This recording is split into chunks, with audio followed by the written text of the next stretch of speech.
pandemic to contend with. Simultaneously, great human thinking, working with computer intelligence, is creating great ways of addressing these challenges. If we can all deal with each other well, we will certainly get past this difficult time and move on to a new prosperous period that will be quite different. At the same time, I am equally confident that there will be radical changes that will be traumatic for many people. That is how the world works in a nutshell. Now I will give a more expanded description. At this time, humanity is evolving its ways of thinking and increasing productivity in more dramatic ways than ever before, even more dramatically than the discovery and usage of the scientific method. We are doing this through the development of artificial intelligence, which is an alternative way of thinking via an alternative brain that can make discoveries and process them into instructions of what should be done. Humanity is essentially creating an alternative species that has enormous capacity to see past patterns and process many different ideas very quickly, has little or no common sense, has trouble understanding the logic behind relationships, and doesn't have emotions. This species is simultaneously smart and stupid, helpful and dangerous. It airs great potential and needs to be well controlled, and not blindly followed. In 2008, it took 2 months from the crash to the printing of money. In 2020, it took just weeks. These indices are made up of a number of different statistics, some of which are directly comparable and some of which are broadly analogous or broadly indicative. In some cases, a data series that stopped at a certain point had to be spliced with a series that continued back in time. Additionally, the lines shown on the chart are 30-year moving averages of these indices, shifted so that there is no lag. I chose to use the smooth series because the volatility of the unsmoothed series was too great to allow one to see the big movements. Going forward, I will use these very smooth versions when looking at the very long term and much less smooth or unsmoothed versions when looking at these developments up close because the most important developments are best captured this way. We show where key indicators were relative to their history by averaging them across the cases. The chart is found such that a value of 1 represents the peak in that indicator relative to history and 0 represents the trough. The timeline is shown in years with 0 representing roughly when the country was at its peak. In the rest of this chapter, we walk through each of the stages of the archetype in more detail. Exorbitant privilege is a way of describing a reserve currency that was coined by French Finance Minister Valéry Giscard d'Estaing as a description of the position of the U.S. Acts of nature, external order, and geology are not included in cycle analysis. Readings use proxies for determinants with limited history. Chapter 2. The determinants. In the last chapter 1 described the big cycle in a tiny nutshell. In this and the other chapters that follow in part 1, I will ash out how I see the perpetual motion machine working. In this chapter, I will review the most important determinants and summarize how I put them into my model. As the saying goes, and most people agree, history rhymes. It rhymes because its most important events repeat, though never in exactly the same way. That is because, while the cause-effect relationships behind those events are timeless and universal, all things evolve and influence each other in different ways. By studying many analogous events in different times and places, their underlying causes and effects become clearer. I have learned that history's continuously evolving story transpires like a perpetual motion machine that is driven by cause-effect relationships that both evolve and repeat over time. To deal with the realities that are coming at me, my process is to interact with this machine and try to understand how it works, write down my observations of its workings. Along with the principles I have learned for dealing with them, backtest those principles through time, convert the principles into equations, and program them into a computer that helps me with my decision-making. Learn from my experiences and my reactions on my experiences, so I can re-enemy my principles. Do that over and over again. Imagine a chess player who records their criteria for making different moves in different situations, which they then encode into a computer that plays alongside them like a partner. Each player brings what they are best at to the game. The human player is more inventive, more lateral in thinking, and better able to reason, while the computer can calculate more data faster, is better able to identify patterns, and is much less emotional. This never-ending process of learning, building, using, and reasoning in partnership with computers describes what I do, except my game is global macro investing, not chess. In this chapter, I will share my description of the workings of the perpetual motion machine that drives the rises and declines of empires and their reserve currencies as I have come to understand it thus far, giving you a glimpse into how I play my game. While I'm sure my mental model is wrong and incomplete in any number of ways, it is the best one that I have now and it has proven invaluable to me. I am passing it along for you to probe and explore, take or leave, and build on as you like. My hope is that I will prompt you and others to think about the timeless and universal cause-ECT relationships that drive the realities that are coming at us, and the best principles for dealing with them. By stress testing and improving this model through full-throated debate, we will get to the point where we have a largely agreed upon template of the processes and their causes. By using that template, we can then strive to agree on which stage each country is in and what the best practices are for interacting with it, whether we are individuals taking care of our own interests, or we are leaders taking care of our countries. In the last chapter, I conveyed a very simply a description of the determinants of the evolution and cyclical rises and declines of empires, most importantly, what I believe to be the primary drivers of the big cycles. In this chapter, I will explain the model in much greater detail. It is based on what I saw happen repeatedly through time in the 11 leading empires of the last 500 years, the 20 most important countries of the last 100 years, and the major dynasties of China over the last 1,400 years. To be clear, I do not consider myself to be an expert historian in these cases, and these cases represent only a small percentage of all cases. I only glanced at some of the most important empires in early history, such as the Roman, Greek, Egyptian, Byzantine, Mongol, Han, Sui, Arab, and Persian empires, and I completely neglected many of the other empires that have risen and declined throughout the world in Africa, South Asia, the PCC Islands, and pre-colonial North and South America. In other words, what I didn't examine was much greater than what I did examine. Still, I believe I have seen enough to develop a good mental model that applies to most countries, which has been very helpful to my eorts to understand what is going on today and which helps me to form a valuable, though hazy, picture of the future. The construction of my mental model of the perpetual motion machine. Just as we can see the arc of the human life cycle from birth to death and how one generation impacts the next, we can do the same with countries and empires.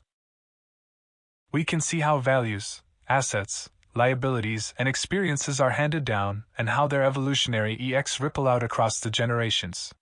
We can tell when an empire is approaching its peak and when it is in decline. All peoples throughout history have had systems or orders for governing how they deal with each other. I call the systems within countries internal orders, those between countries, external orders, and those that apply to the whole world, world orders. These orders affect each other and are always changing. Such orders have always existed at every level, within families, companies, cities, states, and countries, as well as internationally. They determine who has what powers and how decisions are made, including how wealth and political control are divided. What they are and how they run is a function of human nature, culture, and circumstances. The U.S. now has a certain set of existing political conditions within its democratic system, but both the conditions and the system are ever-changing because of the pressure of timeless and universal forces. The way I see it, at any moment in time there are both 1, the existing set of conditions that include the existing domestic and world orders, and 2, timeless and universal forces that cause changes in these conditions. Most people tend to pay too much attention to what exists relative to the timeless and universal forces that produce the changes. I do the opposite in my attempt to anticipate change. Everything that has happened and everything that will happen has had and will have determinants that make it happen. If we can understand those determinants, we can understand how the machine works and anticipate what will likely be coming at us next. Since everything that happened and will happen was and is due to the interactions of the parts of this perpetual motion machine, one can say that everything is predestined. I believe that, if we had a perfect model that took every cause-EECT relationship into consideration, we could perfectly forecast the future, that the only thing that stands in the way is our inability to model all those cause-EECT dynamics. While that might or might not be right, it tells you where I'm coming from and what I'm striving for. Most people don't see things that way. Most people believe the future is unknowable and that destiny doesn't exist. To be clear, while having a perfect model that gives a nearly perfect picture of that predestined future would be great, I don't expect my model to come close to that. My goal is simply to have a crude yet evolving model that gives me a leg up relative to the competition and relative to the position I would be in if I didn't have the model. To build this model, I looked at history quantitatively as well as qualitatively because 1, by measuring conditions and their changes, I can more objectively determine the cause-EECT relationships behind them, develop a likely range of expectations, and systemize my decision-making accordingly. But 2, I can't measure everything quantitatively. My process is to look at many cases to observe how their determinants created the EX that de them. To give a simple example, a lot of debt together with tight money will typically produce a debt crisis. Similarly, when the 3 big cycles that I described in the last chapter come together in a bad way, heavy indebtedness with the central bank printing a lot of money, internal con-ICT, stemming from gaps in wealth, values, and politics, and the rise of one or more competing powers, that typically leads to the decline of an incumbent empire. In my mental model, the relationship between the determinants and their EX in the various cases looks like this. How the machine works equals Case 1, Case 2, Case 3, Case 4, Case 5, Case 6, Case 7, Case 8, Case 9, Case 10, etc. Determinant 1 effect. Determinant 2 effect. Determinant 3 effect. Determinant 4 effect. Determinant 5 effect. Determinant 6 effect. Determinant 7 effect. Determinant 8 effect. Determinant 9 effect. Determinant effect 10, etc. Determinants lead to EX that become subsequent determinants that produce subsequent EX that become linked together in many cases. So we can look at each case and see what happened and what made it happen. Or we can look at the determinants to see the EX they had to make up the various cases. The determinants are both what exists and the energy that produces changes. Like energy and matter, at the end of the day they're the same. They create new circumstances and new determinants that create the next changes. That is how I quite literally try to model the perpetual motion machine. The 3, the 5, the 8, and the 18 determinants. In the last chapter, I introduced you to what I believe are the 3 big cycles and the 8 most important determinants of the rises and declines of empires and their currencies. Because thinking about all of these determinants and their interactions is complex, I suggest that you keep the 3 big cycles in mind as the most important things to watch. 1. The cycle of good and bad nances. 2. The cycle of internal order and disorder. And 3. The cycle of external order and disorder. I hope you will join me in trying to understand these 3 cycles and know where countries are in them. History and logic show that when a country simultaneously has all 3 in their good phases, it is strong and rising, and when all 3 are in their bad phases, it is weak and declining. If I were to add 2 more determinants to keep in mind, there would be 4, the pace of innovation and technological development to solve problems and make improvements, and 5, acts of nature, most importantly droughts, floods, and diseases. That is because innovation and technological advances can solve most problems and further evolution, and acts of nature such as droughts, floods, and diseases have had enormous impacts throughout history. These are the most important forces, which I call the Big Five. So when they are moving in the same direction, toward improving or toward worsening, most everything else follows. I also introduced the 8 powers that I could measure that seemed to be the most important. You can review them along with the big cycles in the following list. These indicators both re-ECT and drive the upswings and downswings. The chart of the archetypical rise and decline by factor in Chapter 1 showed the average readings of these along the path of the archetypical cycle. Each of these types of power rising and declining in cycles comes together with the other cycles to make the one big cycle of the empire's rise and decline.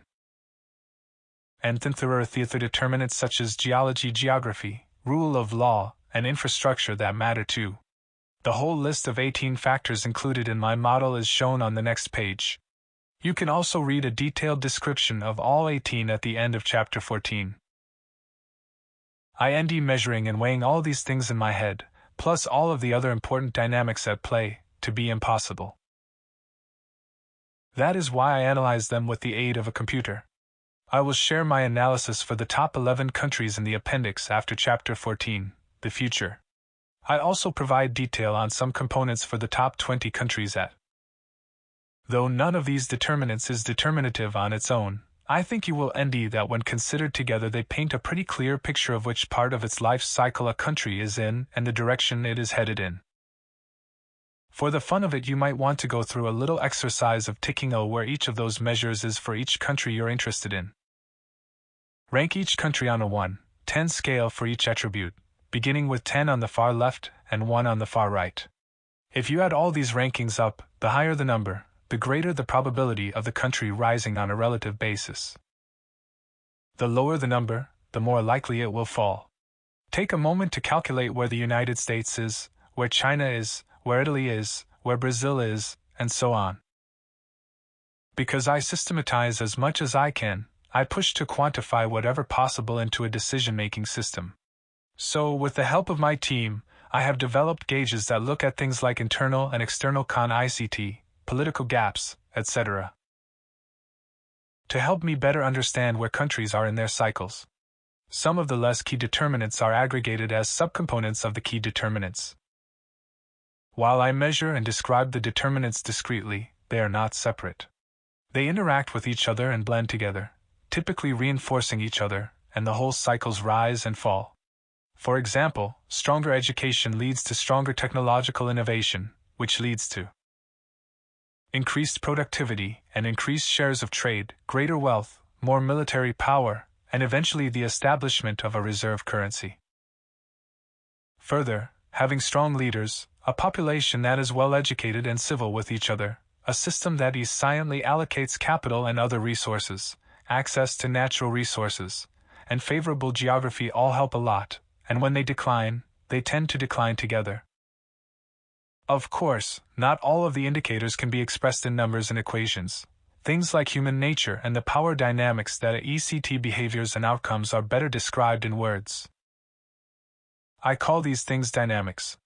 The following table shows a list of other main dynamics that I keep in my head while trying to evaluate where nations are and what is likely to come next. That's a lot. It is both too little and too much, too little to do full justice to the subjects, and too much to process and digest. I have tried to cram a small portion of what I've learned about them into the summaries that follow. Fuller accounts of a number of these dynamics are contained in an addendum immediately following this chapter if you're interested in diving more deeply into any of them. While I'm sure that what follows doesn't include all the most important determinants, I also note that the ones I'm highlighting here and in the following chapters represent the most important nuances that have repeatedly driven the most important events throughout history. Of course, I look forward to being corrected and guided by others to make my descriptions more complete. Exploring the determinants and dynamics. I envy that knowing the different circumstances countries face, as well as the strategies and group dynamics they bring to facing these circumstances, helps me understand what moves are likely to come next and how these moves will impact the key determinants. I will explain a bit more about how these look to me, which I will do by examining the machine from the top down. As I see it, the determinants and dynamics that drive events fall into two types. 1. Inherited determinants. They include a country's geography, geology, and acts of nature such as weather and diseases. 2. Human capital determinants. They are the ways people are with themselves and each other. They are driven by human nature and de-errant cultures. These two big categories contain within them many important factors, ranging from qualities that are highly specific to countries to those that are universal. And they can be discerned at every level, whether in individuals, cities, countries, or empires. Inherited determinants. By inherited determinants of a country's well-being I mean its geography, geology, genealogy, and acts of nature. These are big drivers of each country's and each people's stories.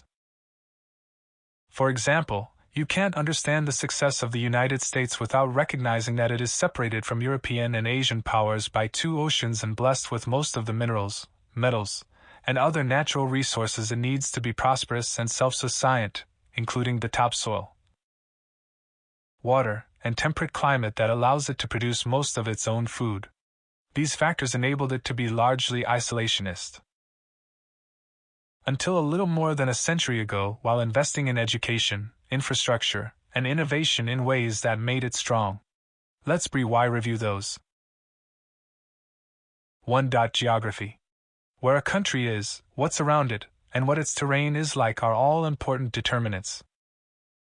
For example, the geographies of the United States and China, both with large expanses of land bounded by large natural barriers of water and mountains, created the inclination for them to be one big whole, increasing the commonalities of their people, e.g., shared language, government, culture, etc. In contrast, the geography of Europe reinforced its divisions into de-errant states countries, leading to fewer commonalities among its people. 2. Geology. The natural resources on and under a country's surface are critically important, but geology should not be overvalued relative to human capital.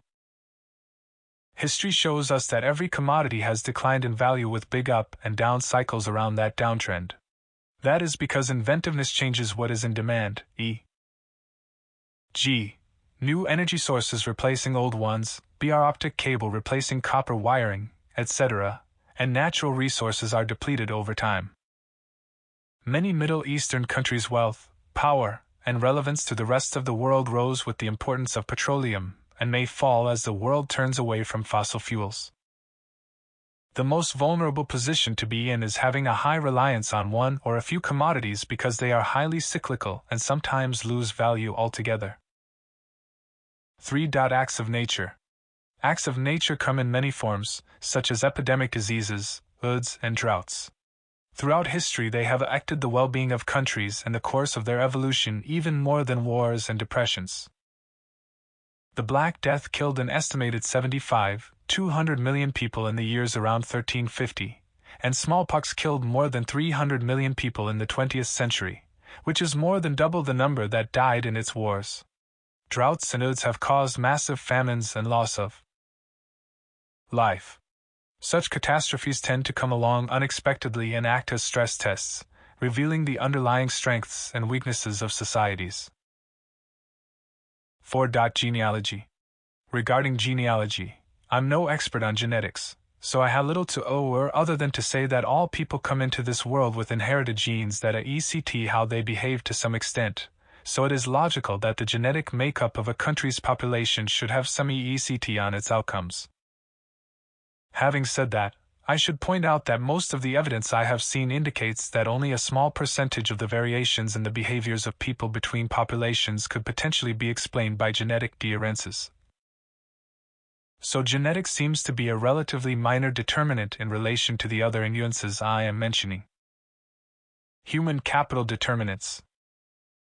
While the inherited assets and liabilities of a country are very important, history has shown that the way people are with themselves and others is the most important determinant. By that I mean whether they hold themselves to high standards of behavior, whether they are self-disciplined, and whether they are civil with others in order to be productive members of their societies is most important. These qualities plus flexibility and resilience allows people to minimize setbacks and maximize opportunities. Character, common sense, creativity, and consideration in most people make for a productive society. Because capital is an income-producing asset, human capital can be defined as a human who generates income. When humans have the capacity to produce more revenue than they expend, there is good human capital and self. I call this self-sustaining plus, which is what all people, companies, and countries should strive for in order for them individually and collectively to be strong nationally. The likelihood of having good human capital and being self-sustaining plus is improved through quality education, a culture of hard work and cooperation, training, etc. Societies that don't have good human capital are either drawing down their resources or getting deeper into debt they won't be able to pay back. While many countries have natural resources that they are able to draw upon, human capital is the most sustainable capital because inherited assets that are drawn down eventually disappear, whereas human capital can exist forever. Human capital is why people who come up with new ideas and build them out beat giants with vast resources. Great human capital allows people to overcome their weaknesses and identify and capitalize on their opportunities. It is the attribute that has allowed small countries like the Netherlands, England, Switzerland, and Singapore to achieve great wealth and power. The most important human nature determinants. Across societies and throughout time, people share the same human nature, which makes them much more alike than different. People behave similarly when faced with similar circumstances, driving the big cycles. 5. Self-interest. Self-interest, especially self-survival, is the most powerful motivator for most people, organizations, and governments. However, which self-interest, example, the individuals, the families, the countries, etc., matters most is a critical determinant of the society's success. See the addendum that follows this chapter to learn more. 6. The drive to gain and keep wealth and power. The quest for wealth and power is a powerful motivator of individuals, families, companies, states, and countries, though that's not totally true because different individuals, families, companies, states, and countries value wealth and power differently relative to other things. For some, wealth and power are not nearly as important as other things that life has to offer. But for most, especially those who become the most wealthy and powerful, the pursuit of wealth and power is all-consuming. To be successful over the long run, a country must earn an amount that is at least equal to what it spends. Those that earn and spend modestly and have a surplus are more sustainably successful than those that earn and spend a lot more and have deficits. History shows that when an individual, organization, country, or empire spends more than what it earns, misery and turbulence are ahead. For more, see the addendum. 7. Capital markets. The ability to save and obtain buying power through capital markets is essential to a country's well-being. For that reason, how well they are developed is an important determinant of a country's success. 8. The ability to learn from history. Most people don't have this, which is an impediment, though it varies by society. For example, the Chinese are excellent at this. Learning from one's own experiences is not adequate because, as explained earlier, many of the most important lessons don't come in one's lifetime. In fact, many encounters in the future will be more opposite than similar to what one encountered before in life. Since the peace boom period at the beginning of the cycle is opposite to the war bust period at its end, the periods people face later in their lives are more likely to be more opposite than similar to the ones they encountered earlier in their lives. More specifically, in my opinion, if you don't understand what happened since at least 1900 and how that rhymes with what is happening now, there is a high likelihood that you will end yourself in trouble. 9. The big multigenerational psychological cycle. Different generations think differently because of their different experiences, which leads them to make their decisions differently, which affects what happens to them and to subsequent generations. This is reacted in the adage, from shirt sleeves to shirt sleeves in 3 generations. 3 generations is also roughly the length of time of a typical long-term debt cycle. However, history shows that when these cycles are handled well, i.e., strong human capital is maintained over many generations, they can go on for many generations. This multigenerational cycle takes place over several stages that are described in the addendum to this chapter. 10. Favoring short-term gratification over long-term well-being. This is another differentiator of people's and society's successes. Those who favor long-term well-being over short-term well-being tend to do better. The human propensity to choose short-term enjoyment over long-term well-being naturally exaggerates the highs and lows of the cycle because it pulls the good times forward at the expense of the future. That happens in many harmful ways, most classically by creating the debt boom and bust cycle. Governments are especially vulnerable to this because of how the political dynamic works.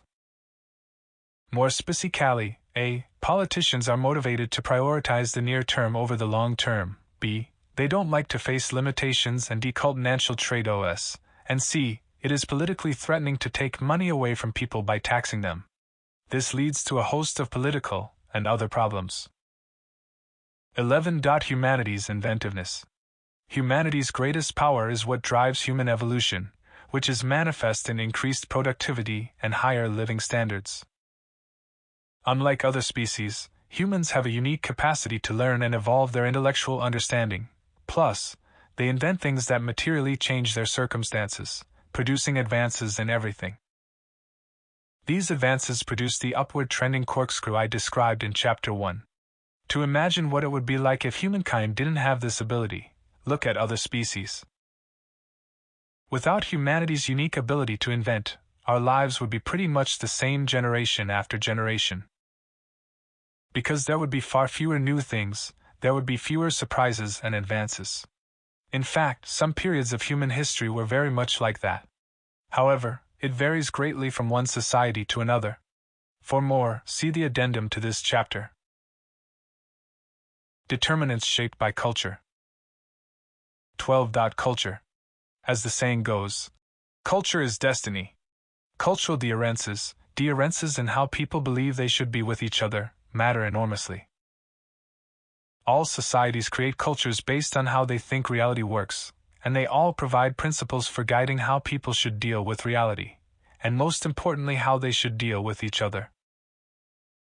Culture drives the formal and informal ways each society works.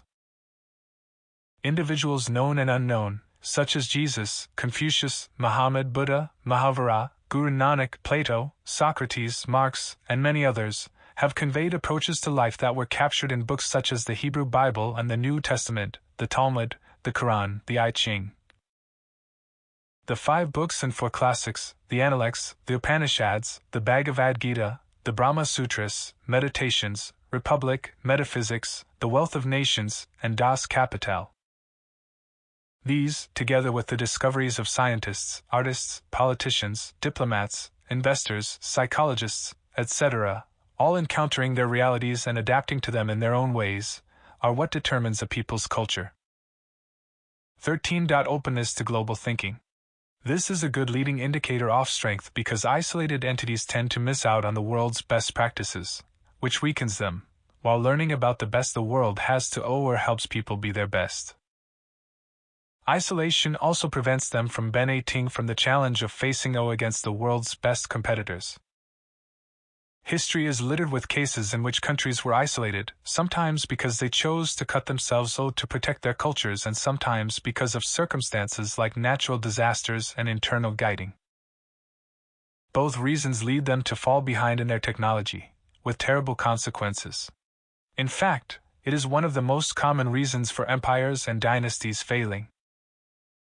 14. Leadership. Everything I've mentioned so far is influenced by the people in leadership positions.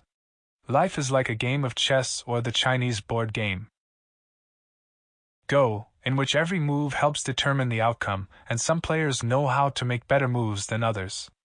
In the future, more and more of those moves will be made with the aid of computers, but for now they are still made by people.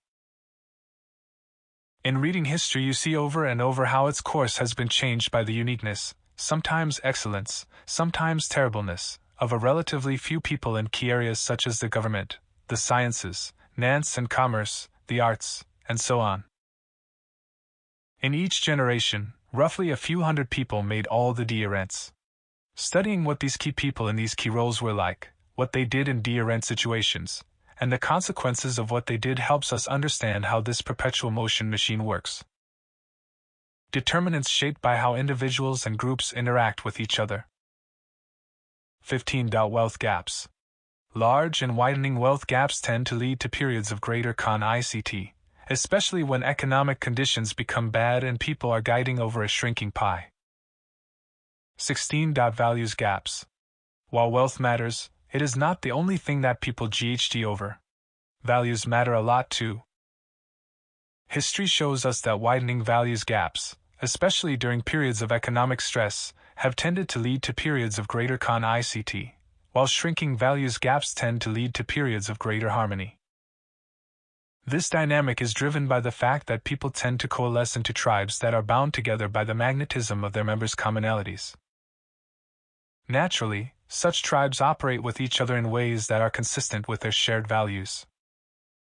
When under stress, people with greater values gaps also prove to have greater ICT.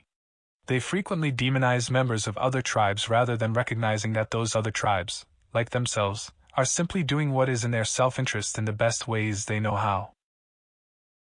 17. Class struggles. In all countries throughout time, though to varying degrees, people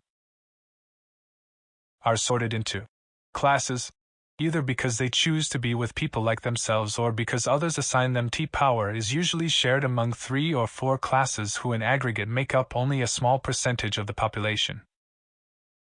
The classes people are in typically determine who their friends and allies are and who their enemies are. They are sorted into these classes whether they like it or not because people stereotype. While rich and poor are the most common class distinctions, there are many other important ones, such as race, ethnicity, religion, gender, lifestyle, location, and politics. Early in the big cycle, when times are good, there is generally more harmony among the classes, and when things are bad toward the end, there is more guiding.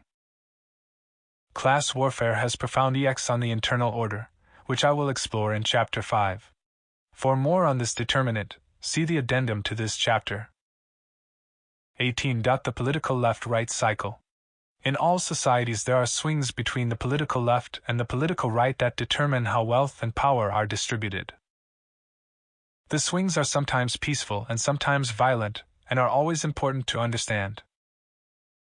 Typically, the big cycle in the capital markets, along with cycles in wealth, values, and class divisions, drive the political left-right cycle because these create the motivations for political change. When capital markets and economies are booming, wealth gaps typically increase. While some societies succeed at striking a relatively sensible and steady balance between left and right, more frequently we see cyclical swings between norms. These swings typically occur throughout empires' rises and declines, in roughly 10-year cycles.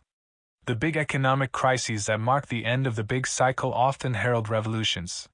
For more, see the addendum to this chapter. 19. The prisoner's dilemma must be solved for peace to exist. The prisoner's dilemma is a concept from game theory that explains why, even when the best thing for 2 parties to do is to cooperate, the logical thing for each to do is to kill the other RSD. That is because survival is of paramount importance. And while you don't know for certain if your opponent will attack you, you do know that it is in their interest to defeat you before you defeat them. It's for this reason that deadly wars are best avoided by both sides establishing mutually assured protections against existential harms. Exchanging BEN-ATS and creating interdependencies that would be intolerable to lose further reduces the risk of ICT. 20. Whether there are win-win relationships or lose-lose relationships. It is up to both parties to choose what kind of relationship they have. That is true at all levels of relationships, from individuals up to countries. Most fundamentally, parties can choose whether to have a cooperative win-win relationship or a threatening lose-lose relationship, i.e., to be allies or enemies, though actions by both determine what type of relationship they will have and whether it will work well. To be clear, Win-win relationships can exist between competitors as long as each side does not pose an existential risk to the other. All that's required is that they know and respect each other's existential red lines. Parties in win-win relationships can have tough negotiations, competing like two friendly merchants in a bazaar or two teams at the Olympics. Having win-win relationships is obviously better than having lose-lose relationships, but sometimes there are irreconcilable differences that must be fought over because they can't be negotiated away. 21. The big balance of power cycle that drives the big peace war cycle both within countries and between countries. The balance of power dynamic is the timeless and universal dynamic of allies and enemies working to gain wealth and power. It drives virtually all struggles for power, from OC politics to local politics, and from national politics to geopolitics. In some cultures this game is played a bit differently than in other cultures, e.g., in Western society it is played more like chess, while in Asian societies it is played more like Go, though the objective is the same, to dominate the other side. It has always existed and still exists everywhere and appears to transpire along a consistent series of steps, which I describe in more detail when discussing the internal order in Chapter 5, even though these same forces apply equally to internal and external power struggles. For a more complete explanation of how the balance of power cycle works, see the addendum to this chapter. 22. Military strength and the peace war cycle. History shows us that military strength, whether one's own or another's via alliances, is a critical determinant of outcomes, sometimes because the mere threat of force is power, and sometimes because the use of force is required. Military strength is readily observable and measurable, but it can also be qualitatively assessed. Internationally, military strength is especially important because there is no active international judicial and enforcement system. This leads to countries needing to test their relative powers and a cycle of war and peace that I will explain when discussing the external order cycle in Chapter 6. All these things come together to determine internal orders, external orders, and how they change. I have repeatedly seen all of these determine the levels and the rises and declines in wealth and power of all peoples. I have seen them together create the circumstances the people of a country, and or its leaders face and how they face them. They drive the internal and world orders and changes in them. Like everything else, internal orders and world orders are constantly evolving and moving circumstances forward through time, as existing circumstances interact with each other, and the forces M to produce new circumstances. Evolution occurs because of logical cause-ECT relationships in which existing conditions and determinants propel changes that create a new set of conditions and determinants that propel the next changes, and so on, like matter and energy interacting in a perpetual motion machine. Because a given set of circumstances creates a limited set of possibilities, by properly identifying the circumstances and understanding the cause-ECT relationships, one can improve one's understanding of the possibilities of what will come next and how to make wise decisions. For example, all countries now have their existing way of choosing new leaders. In the US, the president is chosen both by the voters in accordance with the democratic system laid out in the Constitution and by how people choose to operate within the system. How well this works depends on how active both are, which is a result of prior determinants, such as how actively those in previous generations dealt with and modified the system. The people now interacting with the system are different from those of previous generations, who were shaped by different circumstances, so we should expect different outcomes based on how people today are different. Not having the historical perspective to recognize those differences is a handicap. Once we see them and understand how the perpetual motion machine works, we can see how different systems such as communism, fascism, autocracies, democracies, and evolutionary descendants and hybrids of these, such as state capitalism in China, evolve through time. Seeing this, we can imagine how new forms of internal orders to divide wealth and allocate government political power may evolve and ECT our lives, based on how people choose to be with each other, and how human nature enters into their choices. Now that I have described my mental model of how the world works rather superficially, In the rest of Part 1, I will focus on the most important determinants, namely the three big cycles of debt and capital markets, internal order and external order, in more detail. I will also describe what I believe all this means for investing. Before you go on to that, you might want to look over the addendum to this chapter, which eshes out some of the determinants that I only briefly covered in this chapter. On the other hand, if you're feeling bogged down, you can skip it. That's why I made it an addendum. I want to clarify the difference between a determinant and a cycle because sometimes I will use these terms ways that might not be clear. A determinant is a factor while a cycle is a series reinforcing determinants that lead to events transpiring in a certain way. Central banks making lots of money and credit available eventually leads to strong economic growth, innovation, and bubbles, which then prompt central banks to reduce the money supply, which produces market and economic downturns, which then lead the central banks to increase the supply of money too, etc. So, cycles themselves are determinants that are a collection of complementary forces that interact in a process to produce the same results again and again through time. Chapter 2. Determinants Addendum.